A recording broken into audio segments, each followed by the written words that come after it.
Muslims are boiling mad. They just found out what President Trump just defunded. Do you agree? As President Trump moves forward with his belt-tightening measures in order to shrink the national budget, there are sure to be some very upset groups, who are used to getting regular infusions of funds from the federal government. Most of them are Islamic organizations allegedly dedicated to preventing young Muslims from getting radicalized and becoming jihadis. Naturally, President Trump is skeptical about the effectiveness of such programs. Not only did Trump cancel the traditional iftar dinner hosted at the White House to mark the end of the Islamic celebration of Ramadan, he has instructed the Department of Homeland Security to stop funding Islamic organizations that Trump felt weren't holding up their end of the agreement. Breitbart reported. Administration officials have eliminated 2016 plans to fund Islamic groups allied to former President Barack Obama and declined to schedule a 2017 Islamic iftar dinner where those groups were able to show their political influence to the ambassadors of wealthy Islamic countries. The turnaround was made public on Friday when the Department of Homeland Security announced a revised list of the organizations which are getting DHS funds to help prevent young Muslims from becoming jihadis. The new list replaced an Obama list announced January 13, 2017, and it dropped a $800,000 grant for an Islamic seminary in Los Angeles, and a $393,000 grant for a linked organization, the Muslim Public Affairs Council Foundation.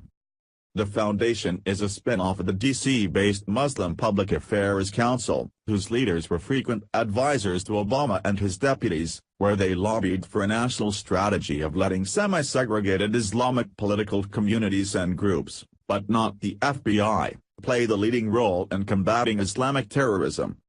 Secretary Kelly's reasoning is sound.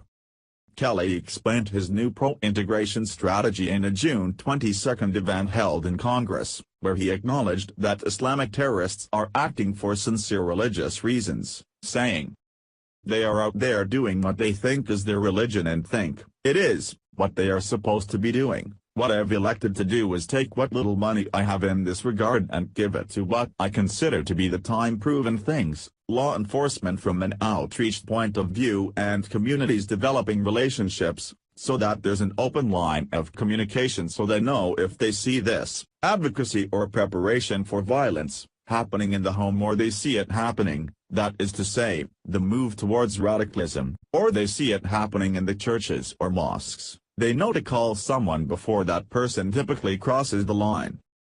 No doubt, President Trump wants to remove any federal monetary support that potentially violent Islamic groups are receiving under the guise of preventing violence. And we've seen plenty of those. How often do we hear of FBI raids of Muslim mosques that are filled with huge weapons caches? Trump is demonstrating that he has every intention of bringing back America's greatness if the angry left will just give him the opportunity. That means eliminating threats to American sovereignty and security that Obama allowed to grow during his administration. Trump will need every ounce of our support to accomplish that.